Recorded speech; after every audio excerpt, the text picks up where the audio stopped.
नमस्कार मित्रांनो, मराठा समाजाच्या जी.आर. संदर्भामध्ये सध्या घमासान चालू आहे.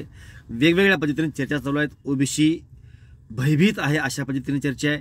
तर मराठा समाजामध्ये सुद्धा काही आनंद वातावरण निर्माण झालेलं आहे, तर काही लोक यातून काही सिद्ध होणार नाही अशा पद्धतीने चर्चा करत आहेत. यामध्ये आता भुजबळ यांनी सदर जी.आर. रद्द करावा अशा पद्धतीचं पत्र महाराष्ट्राचे मुख्यमंत्री यांना केलेलं आहे, सरकारला केलेलं आहे.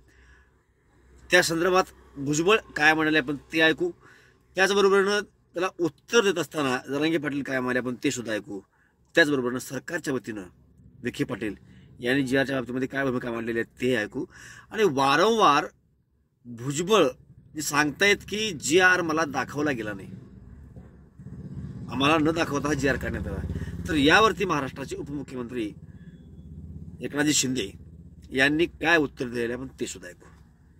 एक तर ते तुम्ही विड्रॉ कराल, कॅन्सल कराल, तो जी.आर. 2/9/25चा आहे तो, किंवा त्याच्यामध्ये काही सुधारणा, माहिती रिमूव्हिंग, काही त्याच्यामधले जे ॲम्बिग्युइटीज आहेत, ज्या काही संभ्रम निर्माण करणाऱ्या गोष्टी आहेत त्या दूर करून त्याच्यामध्ये काही जर ॲडिशन्स करायचे असतील, काही काढायचं असेल, त्यातून काही शब्द नीट करायचा असेल ते तुम्ही ताबडतोब करावं. नाही, आता काही निर्णय, शास्त्र निर्णय मागे घेण्याची आवश्यकता नाही आहे. पण तसं चर्चेमधून मी म्हटल्याप्रमाणे त्यांचा काही त्याबद्दल काही दुराग्रह असेल तर निश्चितपणे त्याच्यावर चर्चा होऊ शकते. त्यामुळे मी मागे म्हटलं की we are open to all suggestions. असं काही फार आम्ही वॉटरटाईट कंपार्टमेंट सारखी सिच्युएशन नाही की आता आम्ही डावीकडे जाणार नाही, उजवीकडे जाणार नाही. शेवटी राज्याची जी सामाजिक ऐक्य जे आहे हे आपल्याला कायम टिकवायचं आहे. अजिबात आमच्याला इथं जिथं धक्का बसला आम्हाला कुठं ते शब्द प्रयोग अजिबात करायचा नाही.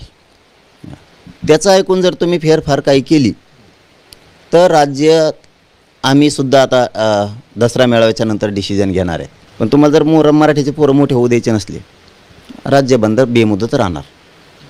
एकही पांढरा रस्ता सुद्धा सुरू नाही राहणार.